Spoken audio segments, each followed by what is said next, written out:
എട്ടും 16 പണി ട്രംപിന് കൊടുത്തത് ഉറ്റ സുഹൃത്ത് ബെഞ്ചമിൻ നെതന്യാഹു ആണ്. നമുക്ക് ഏറെക്കുറെ കാര്യങ്ങളൊക്കെ അറിയാം. അങ്ങനെ ഇറാനെ അറ്റാക്ക് ചെയ്യാൻ പോവുകയും ഇറാനില് തല കുടുങ്ങി തല ഊരാൻ പറ്റാത്ത രീതിയിൽ പെട്ടിരിക്കുകയും ചെയ്തിരിക്കുകയാണ് ഇപ്പൊ ട്രംപ് എന്നുള്ളതാണ്. അപ്പോ എങ്ങനെയാണ് ഈ ഒരു തീരുമാനത്തിലേക്ക് ഇവർ എത്തിയത് എന്നുള്ളത് വാൾസ്ട്രീറ്റ് ജേണൽ റിപ്പോർട്ട് ചെയ്ത ഒരു വാർത്ത മാധ്യമം റിപ്പോർട്ട് ചെയ്തിട്ടുണ്ട്. അപ്പൊ ഇതിനകത്ത് കൃത്യമായിട്ട് പറയുന്നുണ്ട് എങ്ങനെയാണ് ബെഞ്ചമിൻ നെതന്യാഹു ട്രംപിനെ ട്രാപ്പ് ചെയ്തത് എന്നുള്ള കാര്യം. അപ്പൊ നമുക്ക് ആ വാർത്ത ഒന്ന് വിശദമായിട്ട് വായിക്കാട്ടോ.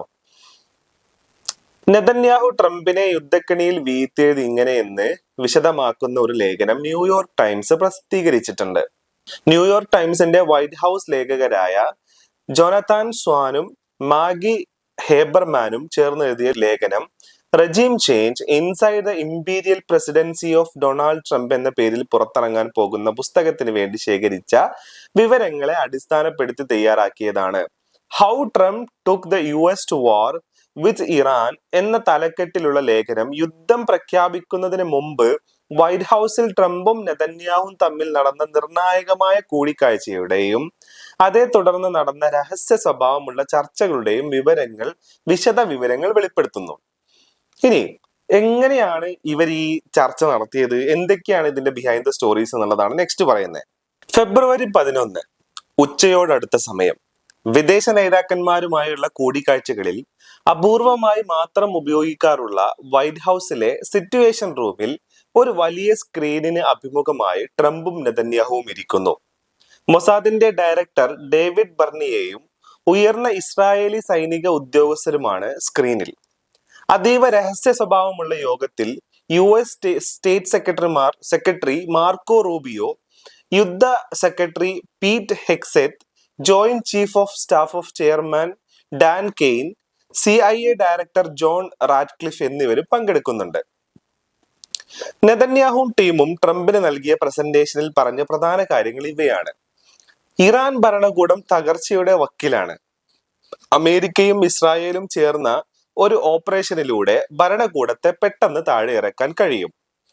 ഇറാന്റെ ബാലിസ്റ്റിക് മിസൈൽ പ്രോഗ്രാം നശിപ്പിക്കാൻ ഏതാനും ആഴ്ചകൾ മതി. ഇറാൻ ഭരണകൂടം അത്യന്തം ദുർബലമായി തീരും എന്നതിനാൽ ഹോർമൂസ് കടലിടുക്ക് അടക്കാൻ അവർക്ക് കഴിയില്ല. അയൽ രാജ്യങ്ങളിലെ അമേരിക്കൻ കേന്ദ്രങ്ങളെ ഇറാൻ ആക്രമിക്കാനുള്ള സാധ്യത വളരെ കുറവാണ്. മൊസാദിന്റെ ഇന്റലിജൻസ് റിപ്പോർട്ട് പ്രകാരം ഇറാനിൽ വീണ്ടും തെരുവ് പ്രക്ഷോഭങ്ങൾ അരങ്ങേറും. മൊസാദിന്റെ സഹായത്തോടെ കലാപം ആളിപ്പടരും. കനത്ത ബോംബിങ്ങിന്റെ സഹായത്തോടെ പ്രതിപക്ഷത്തിന് ഭരണകൂടത്തെ അട്ടിമറിക്കാൻ അവസരമൊരുങ്ങും. ഇറാനിയൻ കുർദിഷ് സൈനികർ ഇറാഖിൽ നിന്നും അതിർത്തി കടന്ന് ഇറാന്റെ ഭരണകൂടത്തിനെതിരെ കരയുദ്ധം തുടങ്ങാനുള്ള സാധ്യതയും ഇസ്രായേലി സംഘം മുന്നോട്ട് വെച്ചു. നെതന്യാഹുവിന്റെ ആത്മവിശ്വാസം നിറഞ്ഞ വിവരണം ട്രംപിനെ തൃപ്തമാക്കി. എനിക്ക് നല്ലതായി തോന്നുന്നു, ട്രംപ് നെതന്യാഹുവിനോട് പറഞ്ഞു. യോഗം പിരിയുമ്പോഴേക്കും ട്രംപ് തീരുമാനം എടുത്തു കഴിഞ്ഞു എന്ന് അതിൽ പങ്കെടുത്ത എല്ലാവർക്കും ബോധ്യമായിരുന്നു. യോഗത്തിന്റെ ഒരു ഘട്ടത്തിൽ ഇസ്ലാമിക് റിപ്പബ്ലിക്കിനെ അട്ടിമറിച്ചു കഴിഞ്ഞാൽ പകരം അധികാരത്തിൽ കൊണ്ടുവരേണ്ട കുറച്ച് നേതാക്കളുടെ ചിത്രങ്ങൾ അടങ്ങിയ ഒരു വീഡിയോയും പ്രദർശിപ്പിച്ചിരുന്നു. ഇപ്പോൾ വാഷിംഗ്ടണിൽ കഴിയുന്ന ഇറാനിലെ ഷായുടെ പുത്രൻ റിസ പെഹ്ലവിയും അക്കൂട്ടത്തിലുണ്ടായിരുന്നു. പിറ്റേ ദിവസം ഫെബ്രുവരി 12 ട്രംപിന്റെ സാന്നിധ്യത്തിൽ അമേരിക്കൻ ഇന്റലിജൻസ് ഓഫീസർമാരുടെ യോഗം വൈറ്റ് ഹൗസിൽ ചേർന്നു.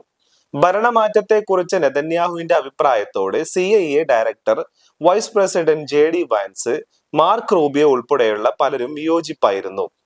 അസർബൈജാൻ സന്ദർശനത്തിലായിരുന്ന വാൻസ് തലേത്തെ യോഗത്തിൽ പങ്കെടുത്തിരുന്നില്ല. ബോധ്യപ്പെടാതെ ട്രംപ് ജനറൽ കെയ്ന്റെ അഭിപ്രായം ആരാഞ്ഞു. ഇത് ഇസ്രായേലികളുടെ സ്ഥിരം പരിപാടിയാണ്. പാതി വെന്ത അവരുടെ പദ്ധതികൾ നമ്മളെ കൊണ്ട് വാങ്ങിപ്പിക്കാനാണ് അവർ ശ്രമിക്കുന്നത്, കെയ്ൻ പറഞ്ഞു. ആയത്തുള്ള ഖമനിയായി ഉൾപ്പെടെ ഇറാനിലെ ഉന്നത നേതാക്കളുടെ വധവും ഇറാനിയൻ സൈന്യത്തിന്റെ നശീകരണവും ഈ രണ്ട് സാധ്യതകളിൽ ട്രംപ് ആവേശഭരിതനായതുപോലെ തോന്നി. തുടർന്നുള്ള ദിവസങ്ങളിൽ ചൂടുപിടിച്ച ചർച്ച നടന്നു. ഇറാനെതിരെ പൂർണ്ണാർത്ഥത്തിലുള്ള ഒരു യുദ്ധം അമേരിക്കയുടെ ആയുധ ശേഖരത്തെ കാര്യമായി ശോഷിപ്പിക്കുമെന്നും അത് പെട്ടെന്ന് പരിഹരിക്കാൻ കഴിയില്ലെന്നും കെയ്ൻ മുന്നറിയിപ്പ് നൽകി. ഹോർമോസ് കടലിടുക്ക് ഇറാൻ അടച്ചാലുള്ള പ്രത്യാഘാതങ്ങളെ കുറിച്ചും സൈനിക മേധാവിക്ക് ആശങ്കകൾ ഉണ്ടായിരുന്നു. പക്ഷേ ട്രംപ് കരുതിയത് ഇത് പെട്ടെന്ന് അവസാനിക്കുന്ന ഒരു ഓപ്പറേഷൻ ആയിരിക്കുമെന്നാണ്. ട്രംപിന്റെ ക്യാബിനറ്റിൽ ഇറാനെതിരെയുള്ള ആക്രമണത്തെ ഏറ്റവും ശക്തമായി പിന്തുണച്ചത് യുദ്ധ സെക്രട്ടറി പീറ്റർ ഹെക്സത്തും ഏറ്റവും അധികം ശംശുവാലുവായിരുന്നത് വൈസ് പ്രസിഡന്റ് വാൻസുമായിരുന്നു എന്ന് ന്യൂയോർക്ക് ടൈംസ് ലേഖനത്തിൽ പറയുന്നു. യുദ്ധം മേഖലയിൽ സൃഷ്ടിച്ചേക്കാവുന്ന ഗുരുതരമായ പ്രത്യാഘാതങ്ങൾക്ക് പുറമെ അതിജീവിക്കാൻ അസാമാന്യമായ ഇച്ഛാശക്തിയുള്ള ഒരു ഭരണകൂടമായി ഏറ്റുമുട്ടുന്നത് വരും വർഷങ്ങളിൽ സൈനിക നടപടികളിൽ ഏർപ്പെടാനുള്ള അമേരിക്കയുടെ ശേഷി കുറക്കുമെന്ന് വാൻസ് ഭയപ്പെട്ടു. ട്രംപിന്റെ വിദേശ നയ വെല്ലുവിളികളിൽ ഇറാൻ എന്നും ഒന്നാം സ്ഥാനത്തായിരുന്നു. ഏറ്റവും അപകടകാരിയായ ഒരു എതിരാളിയായിട്ടാണ് ഇറാനെ ട്രംപ് കണ്ടത്. 1979 ഇസ്ലാമിക വിപ്ലവം നടന്നത് മുതൽ അമേരിക്കയുടെ കണ്ണിലെ കരടായി മാറിയ ഇറാനിലെ മതഭരണകൂടത്തെ താഴെ ഇറക്കാൻ തനിക്ക് അവസരം കൈവന്നിരിക്കുന്നു എന്ന് ട്രംപ് കരുതി. ട്രംപ് തീരുമാനമെടുത്തു കഴിഞ്ഞിരുന്നു. ഫെബ്രുവരി അവസാനത്തിൽ ആയത്തുള്ള ഖമനിയായി ഇറാൻ ഭരണകൂടത്തിലെ ഉന്നത നേതാക്കളോടൊപ്പം ഒളിസങ്കേതങ്ങൾക്ക് പുറത്ത് പകൽ വെളിച്ചത്തിൽ ഒരു വ്യോമാക്രമണത്തിന് പാകമായ വിധത്തിൽ യോഗം ചേരുന്നുണ്ടെന്ന് അമേരിക്കയ്ക്ക് ഇന്റലിജൻസ് റിപ്പോർട്ട് ലഭിച്ചു. ഇറാനുമായുള്ള ന്യൂക്ലിയർ ചർച്ചകൾ നടന്നുകൊണ്ടിരിക്കെ തന്നെ അമേരിക്കൻ വിമാനങ്ങളും യുദ്ധക്കപ്പലുകളും മിഡിൽ ഈസ്റ്റിലേക്ക് നീങ്ങി. ഇറാനുമായുള്ള ചർച്ചകൾ എവിടെയും എത്താൻ പോകുന്നില്ലെന്നിൽ അമേരിക്കൻ മധ്യസ്ഥരായ കുഷ്നറും വിറ്റ്കോഫും ട്രംപിന് റിപ്പോർട്ട് നൽകി. ഫെബ്രുവരി 27 വൈറ്റ് ഹൗസിൽ അവസാനഘട്ട യോഗം ചേർന്നു. യുദ്ധത്തിന്റെ പ്രത്യാഘാതങ്ങളെ കുറിച്ച് മുന്നറിയിപ്പ് നൽകിയവർ തന്നെ യുദ്ധമാണ് പ്രസിഡന്റ് തിരഞ്ഞെടുക്കുന്നതെങ്കിൽ തങ്ങൾ പിന്തുണക്കുമെന്ന് ഉറപ്പ് നൽകി. പിറ്റേ ദിവസം ജനറൽ കെയ്ൻ നൽകിയ സമയത്തിന് 22 മിനിറ്റ് മുമ്പ് ട്രംപ് യുദ്ധം പ്രഖ്യാപിച്ചു. യുദ്ധം തുടങ്ങുമ്പോൾ ട്രംപിന്റെയും നെതന്യാഹുവിന്റെയും മനസ്സിൽ എന്തായിരുന്നുവെന്ന് ന്യൂയോർക്ക് ടൈംസ് ലേഖനത്തിൽ നിന്നും വായിച്ചെടുക്കാം. ഇറാനെതിരെ സംഹാരാത്മകമായ യുദ്ധം നെതന്യാഹുവിന്റെ 47 വർഷത്തെ സ്വപ്നമായിരുന്നു എന്ന് അയാൾ പല തവണ തുറന്നു പറഞ്ഞിട്ടുണ്ട്. ആ സ്വപ്നം യാഥാർത്ഥ്യമാക്കാൻ ട്രംപിനേക്കാൾ നല്ലൊരു അമേരിക്കൻ പ്രസിഡന്റിനെ കിട്ടുകയില്ല എന്നും നെതന്യാഹുവിന് അറിയാമായിരുന്നു. ആദ്യത്തെ കണക്കുകൂട്ടലുകൾ തെറ്റിച്ച് യുദ്ധം മുന്നോട്ട് പോയപ്പോൾ ഇറാന്റെ സമ്പൂർണമായ നാശമായിരുന്നു ഇസ്രായേലിന്റെ ലക്ഷ്യം. സൈനിക ശേഷി മാത്രമല്ല, സാമ്പത്തിക ശേഷി കൂടി തകർക്കണം. അതിനു വേണ്ടിയാണ് ഊർജ നിലയങ്ങളെയും എണ്ണപ്പാടങ്ങളെയും സിവിലിയൻ കേന്ദ്രങ്ങളെയും ലക്ഷ്യം വെക്കുന്നത്. ഇറാന് മാത്രമല്ല, ഹിസ്ബുള്ളയെ കൂടി തകർക്കാനുള്ള അവസരമായി നെതന്യാഹു യുദ്ധത്തെ കണ്ടു. ലെബനാനിലെ ഹിസ്ബുള്ള കേന്ദ്രങ്ങളെയും ഷിയ പ്രദേശങ്ങളെയും ടാർഗറ്റ് ചെയ്യുന്നതിലൂടെ ആഭ്യന്തര വോട്ട് ബാങ്ക് ഭദ്രമാക്കുക എന്ന ലക്ഷ്യം കൂടി നെതന്യാഹുവിനുണ്ടായിരുന്നു. ഹിസ്ബുള്ളയുടെ റോക്കറ്റുകളും മിസൈലുകളും വടക്കൻ ഇസ്രായേലിലെ ജനജീവിതത്തെ കാര്യമായി ബാധിച്ചു. അപ്പോ ഇങ്ങനെ വലിയൊരു റിപ്പോർട്ടാണ് ബേസിക്കലി ഈ പറയുന്ന വാൾ സ്ട്രീറ്റ് ജേർണലിൽ വന്നേക്കുന്നത്. അതാണ് മാധ്യമം റിപ്പോർട്ട് ചെയ്തേക്കുന്നത്. ഇതിൽ നിന്ന് ഒരു കാര്യം മനസ്സിലാവണം, എന്താണെന്നറിയോ? കൂടെ ഉള്ളവന്മാരുടെ വാക്കുകൾ ട്രംപ് ഒന്ന് കേട്ടിരുന്നെങ്കിൽ ഇങ്ങനെ തല കുടുങ്ങുന്ന ഒരു പ്രശ്നം ട്രംപിന് ഉണ്ടാവുമായിരുന്നില്ല. ഇവരെന്തൊക്കെയാ പറഞ്ഞത്? അതായത് ഇറാനെതിരെ ശക്തമായ പ്രതിഷേധം നടന്നുകൊണ്ടിരിക്കുകയാണ് ഇറാനകത്ത്. അതുകൊണ്ട് തന്നെ ഇറാൻ ഭരണകൂടത്തെ അടിച്ചമർത്താനും അതേപോലെ തന്നെ മറിച്ചിടാനും വളരെ എളുപ്പമാണ്. സാമ്പത്തികമായി ശേഷിയില്ലാത്ത രീതിയിൽ നിൽക്കുന്ന, സാമ്പത്തികമായി തളർന്നു നിൽക്കുന്ന ഇറാൻ ഒരിക്കലും ഹോർമൂസ് അടക്കത്തില്ല എന്നും പറഞ്ഞു. അതേപോലെ തന്നെ ഈ പറയുന്ന സാമ്പത്തിക ശക്തി ഇല്ലാത്ത ഇറാൻ ഒരു കാരണവശാലും അമേരിക്കയുടെ കേന്ദ്രങ്ങളെ, മിഡിൽ ഈസ്റ്റിലുള്ള അമേരിക്കൻ കേന്ദ്രങ്ങളെ ആക്രമിക്കില്ല എന്നുള്ളതും ഇറാൻ പറഞ്ഞു. ഇവര് JD വാൻസ് ഇതിനകത്ത് പറഞ്ഞിട്ടുള്ള ഒരു കാര്യമുണ്ട്. അതെന്താന്ന് വെച്ച് കഴിഞ്ഞാല്, ഇതുപോലെ ഹാഫ് കുക്ക്ഡ് ആയിട്ടുള്ള സാധനങ്ങൾ കൊണ്ടുവന്ന് ഇസ്രായേൽ പല സമയത്ത് അമേരിക്കയെ പെടുത്തിയിട്ടുണ്ട്. അപ്പോ ഈ കാര്യങ്ങൾ വിശ്വസിച്ചുകൊണ്ട് നമ്മൾ ഒരു കാരണവശാലും ഈ യുദ്ധത്തിലേക്ക് ഇറങ്ങി പുറപ്പെടാൻ പാടില്ല എന്ന് പറഞ്ഞിട്ടുണ്ട്. അവരുടെ ആയുധശേഷിനെ കുറയ്ക്കും, മേഖലയിലുള്ള സ്വാധീനം കുറയ്ക്കും. ഇങ്ങനെയുള്ള എല്ലാ കാര്യങ്ങളും ട്രംപിന്റെ കൂടെ ഉള്ളവന്മാര് ട്രംപിനെ ഉപദേശിച്ചിട്ടുണ്ട്. പക്ഷേ I like this deal, I like this thing പറഞ്ഞിട്ട് ഈ പറയുന്ന ഇസ്രായേലിന്റെ നെതന്യാഹുവിന്റെ വാക്ക് കേട്ടിട്ടാണ് പുള്ളി ഈ യുദ്ധത്തിന് ഇറങ്ങി പുറപ്പെട്ടെന്നുള്ളതാണ്. അതായത് മൊസാദ് കൊടുത്ത ഇന്റലിജൻസ് വിവരങ്ങൾ നേരെ ഉൾട്ടടിക്കുന്ന കാര്യങ്ങളാണ് നമ്മൾ ഈ യുദ്ധത്തിലേക്ക് വരുമ്പോൾ കാണുന്നത്. ഇവർ എന്തൊക്കെയാണോ എക്സ്പെക്ട് ചെയ്തത് അതിന്റെ നേരെ ഓപ്പോസിറ്റ് സംഭവിച്ചേക്കാം. ഇറാൻ ഹോർമൂസ് അടച്ചു, ഇറാൻ US കേന്ദ്രങ്ങൾ മിഡിൽ ഈസ്റ്റിൽ പോയി ആക്രമിച്ചു, ഈ US സ്വാധീനം കുറഞ്ഞു, ബില്യൺ കണക്കിന് ഡോളർ ഈ യുദ്ധത്തിന് വേണ്ടി US ചെലവഴിക്കുന്ന രീതിയിലേക്ക് വന്നു. അതേപോലെ തന്നെ ഒരുപാട് വെപ്പൺസ് US ഉപയോഗിച്ചു. US ഈ പറയുന്ന ആയുധ ശേഖരത്തിൽ നിന്നും ഒരുപാട് കുറവ് വരും എന്നുള്ളത് അന്നേ ഈ പറയുന്ന ട്രംപിനോട് പറഞ്ഞിട്ടുണ്ട്, ട്രംപിന്റെ കൂടെയുള്ള ആൾക്കാർ. അത് കേട്ടില്ല, അതുവരെ സംഭവിച്ചു പോയി. അത് മാത്രമല്ല, ഈ പറയുന്ന ജോഗ്രഫിക്കൽ എക്സ്പാൻഷൻ പോലെയുള്ള പരിപാടിയിലേക്ക് ഹോർമൂസ് എന്ന് പറയുന്നത് ഇത് ഇറാന്റെ സ്വന്തം ഏരിയ ആയിട്ട് ഇറാന് മാറിക്കിട്ടി. അപ്പോ അത് മാത്രമല്ല, ഇവര് എക്സ്പെക്ട് ചെയ്ത വേറൊരു സാധനമുണ്ട്. അതായത് ആളുകളുടെ മനസ്സിനെ മനസ്സിലാക്കുന്നതിൽ ഇവർക്ക് തെറ്റിപ്പോയി എന്നുള്ളത് നമുക്ക് ഇവിടെ കൃത്യമായിട്ട് കാണാൻ പറ്റും. അതായത് നമുക്കറിയാം, ഈ യുദ്ധം തുടങ്ങുന്നതിന് മുന്നേ ഇറാൻ ഭരണകൂടത്തിനെതിരെ പ്രൊട്ടസ്റ്റ് നടന്നുകൊണ്ടിരിക്കുന്നുണ്ട്. ആ പ്രൊട്ടസ്റ്റ് അങ്ങനെ തന്നെ നടക്കട്ടെ എന്ന് വിട്ടുകൊടുക്കായിരുന്നു എന്നുണ്ടെങ്കിൽ ചിലപ്പോൾ അവിടെ റെജീം ചേഞ്ച് സംഭവിച്ചേനെ. നമുക്കറിയാം, 22 വയസ്സുള്ള മാസ അമിനീനെ പോലീസ് സ്റ്റേഷനിൽ ഇട്ട് കൊന്ന കേസും അപ്പൊ അതൊക്കെ നമുക്കറിയാം. അതിന് ശേഷം ഉണ്ടായിട്ടുള്ള പ്രൊട്ടസ്റ്റ് അത് ഒരിക്കലും ആ തീക്കനല് കെട്ടിട്ടുണ്ടായിരുന്നില്ല. അത് അങ്ങനെ പോയിരുന്നെങ്കിൽ ചിലപ്പോ ഈ പറയുന്ന ഭരണകൂടം മാറിയാനെ. അങ്ങനെയൊക്കെ നമുക്ക് വിചാരിക്കാം. പക്ഷേ ഈ യുദ്ധത്തിന് ശേഷം സംഭവിച്ച കാര്യം എന്താ?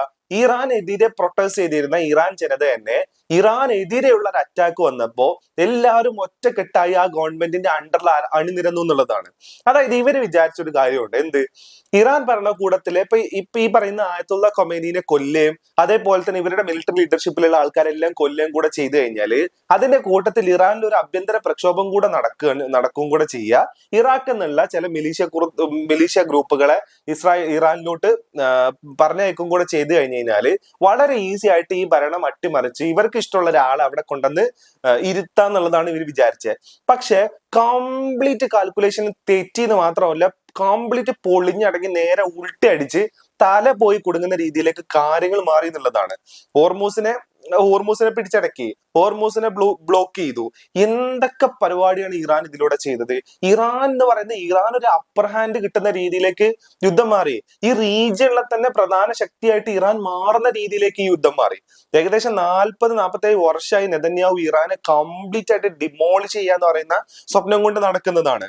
കാരണം ഇസ്രായേലിന് വരുന്ന ത്രെട്ടുകളെല്ലാം തന്നെ ഇറാന്റെ മിലിഷ്യ ഗ്രൂപ്പുകളിൽ നിന്ന് വരുന്നതാണ്. ഹമാസ് ആണെന്നുണ്ടെങ്കിലും ഹിസ്ബുള്ള ആണെന്നുണ്ടെങ്കിലും ഹൂത്തികളാണെന്നുണ്ടെങ്കിലും എല്ലാം വരുന്നത് എവിടെന്ന ഇറാന്റെ സപ്പോർട്ടോട് കൂടിയാണ്. അപ്പോ ഇസ്രായേലിന്റെ കിരാതമായിട്ടുള്ള പ്രവർത്തനങ്ങൾക്ക് എതിരെ നിൽക്കുന്ന ഏക രാജ്യം ആ റീജിയനിലുള്ളത് ഈ പറയുന്ന ഇറാനാണ്. ഇറാനും കൂടെ ഇല്ലാണ്ടായി കഴിഞ്ഞു കഴിഞ്ഞാൽ ഇവർക്ക് ഇഷ്ടമുള്ള രീതിയിൽ ഇവർക്ക് എന്ത് നരനായിട്ടും നടത്താൻ പറ്റുന്ന രീതിയിലേക്ക് കാര്യങ്ങൾ മാറും. അപ്പൊ അത് ഉണ്ടാക്കാനുള്ള ഹാഫ് കുക്ക്ഡ് ആയിട്ടുള്ള ഒരു സാധനം കൊണ്ട് നേരെ ഈ പൊട്ടന്റെ അടുത്ത് വരികയും ഇയാളത് വിശ്വസിക്കുകയും ചെയ്തു. ഇയാൾ നേരെ യുദ്ധത്തിന് പുറപ്പെടുകയും ചെയ്തു. ഇപ്പൊ പെട്ട് നിൽക്കാന്ന് പറഞ്ഞു കഴിഞ്ഞാൽ ഒരു ചർച്ചയും നടക്കുന്നില്ല. നടക്കുന്ന ചർച്ചകളാണെങ്കിൽ പരാജയപ്പെടാൻ ചെയ്യുക. ഇറാൻ ആണെന്നുണ്ടെങ്കിൽ ഒടുക്കത്തെ എന്താ പറയാ ഡിമാൻഡുകൾ മുന്നോട്ടേക്ക് വെച്ചേക്കുക. അപ്പൊ ഇങ്ങനെ പോയി പെട്ടു എന്നുള്ളതാണ്. 8-16 പണി എന്നൊന്നും പറഞ്ഞാൽ പോരാ. സത്യത്തിൽ ഇതിന് എന്ത് പണി എന്ന് പറയണം? ഒരു പ്രസിഡന്റിനും ഇത്ര പണി കൊടുത്തിട്ടുണ്ടാവില്ല. ഒന്നുകിൽ കൂടെ ഉള്ളവന്മാരുടെ വാക്ക് കേട്ടിരുന്നെങ്കിൽ ഇങ്ങനെ പെടത്തില്ലായിരുന്നു എന്നുള്ളതാണ്. പിന്നെ ടോട്ടൽ അണ്ടർ എസ്റ്റിമേറ്റ് ചെയ്യുക. അതായത് ഇറാൻ എന്ന് പറയുന്ന രാജ്യത്തിനെയും അതിന്റെ സിസ്റ്റത്തിനെയും ഇവര് പുല്ല് വിലയാണ് കൊടുത്തത് എന്നുള്ളതാണ്.